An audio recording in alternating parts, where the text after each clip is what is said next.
Okay, so we are now at the last topic to be discussed in section 7.7. And it's actually an activity that I want you to do together with me here. So the topic here is called the powers of I. Now, let's first construct for me a table. Okay, 2 rows. And then on the top row here, this is what I'm going to do right here. Now divide for I right here, right? I'm going to do I, and then I square in the next column over, and then I cube. And here I'm going to do I to the 4th. And what I'm going to fill below, what I'm going to fill in the row below right here is the actual value of all these, right? So now we learned before. We learned throughout the whole video lessons here, we learned throughout the whole video lessons that I equals square root of -1, am I right? Or just simply, we leave it just I. You see what I'm saying? I is just I, right? So I equal to square root -1, or I is just I. Nothing special, right? I agree. So, but then we learned earlier, remember, we learned and I showed you how to derive it, right? I squared equals what?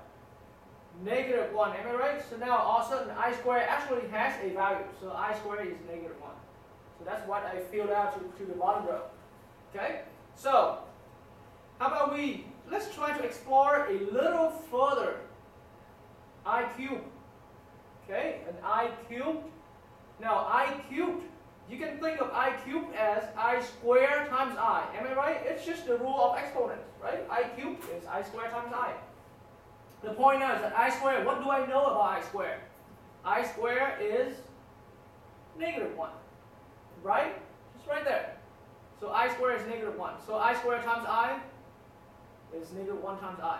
Which is, so now, all in the end, I cubed really equals to minus I. Am I right?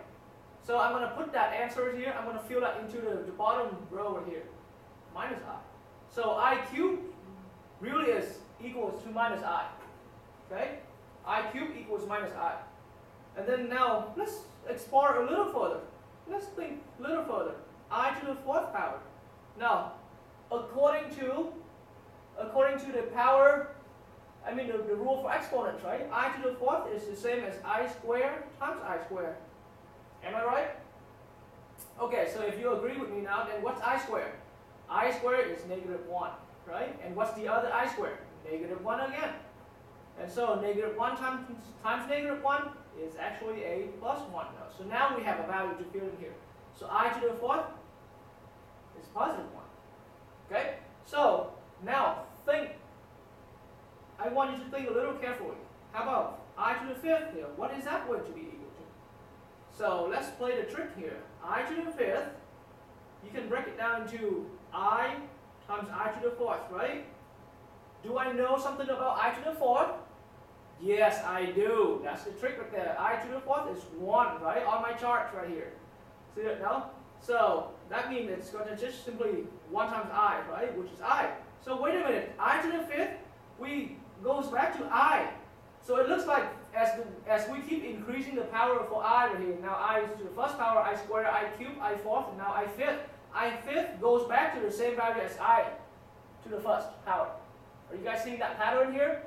Okay, so now we can see further. I to the 6th now, as a quick guess, it's going to go back and repeat -1, right? It's going to go back and be the same as -1. And indeed, yes, let me show you. I to the 6th, right? So I to the 6th equals to I squared times I to the 4th. Am I right? Okay, so, and that is going to be, yes. I squared is -1, right? But I to the 4th is 1, so -1 times 1 is a -1 again.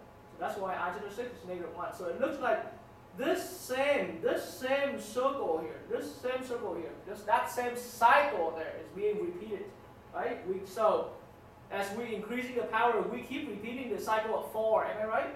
So here you can see that I to the 7th is going to give me a minus I, right? As you can quickly guess. And then I to the 8th, once again, now we're at a perfect multiple of 4, right? With my 4 here, I have power 4 here is the first multiple power of 4. Here my second multiple power of 4. I'm going to land back in 1.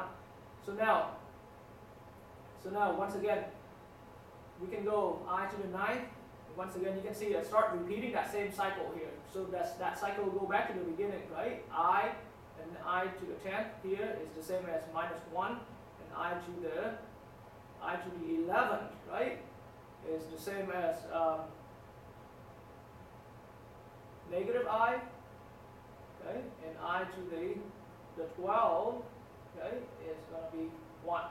So I want you guys to not stop right here. I want you guys to go further, to expand further, to explore further.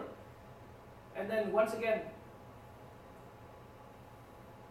okay, you can see that it's just keep being the same cycle here, of the same cycle of I minus 1 minus I and 1 right here, right?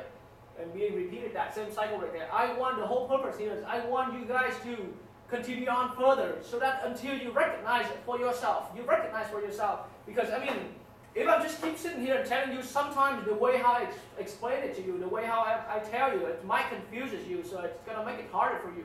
This thing here is easy enough that I believe as you keep going further, you're actually going to be able to recognize for yourself a rule so that the rule, you can recognize for yourself a rule so that you can find quickly, like say, I to the 99, what should that value be?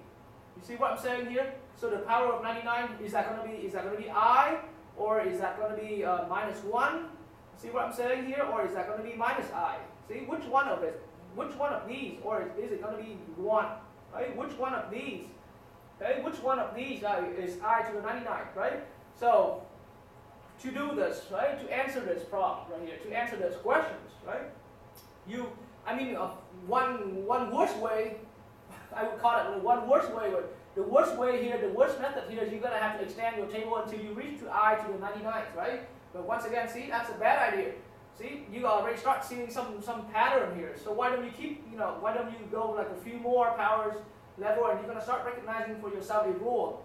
Or you can just like observe directly from here to find out for yourself the rule, right? So that when you come up to like a quick jump I to the 99th, you're going to find out, you're going to know immediately which value of these 4 in here is going to be equals to I to the 99th. The reason I'm pointing this out is because in your homework, in Course Compass, they do ask you a problem like that. In Course Compass, Course Compass is asking you a problem like I to the 66. What is that equal to? So you need to find out the answer to I to the 66 power. So that's why it would be a bad idea that you go you extend your table to the 66 power. That's not a good idea. Once again, just go back to your table, right? Go back to your table, observe the way how the pattern is repeated, right? Recognize for yourself a rule, and that rule will help you find, that rule will help you compute the I to any power.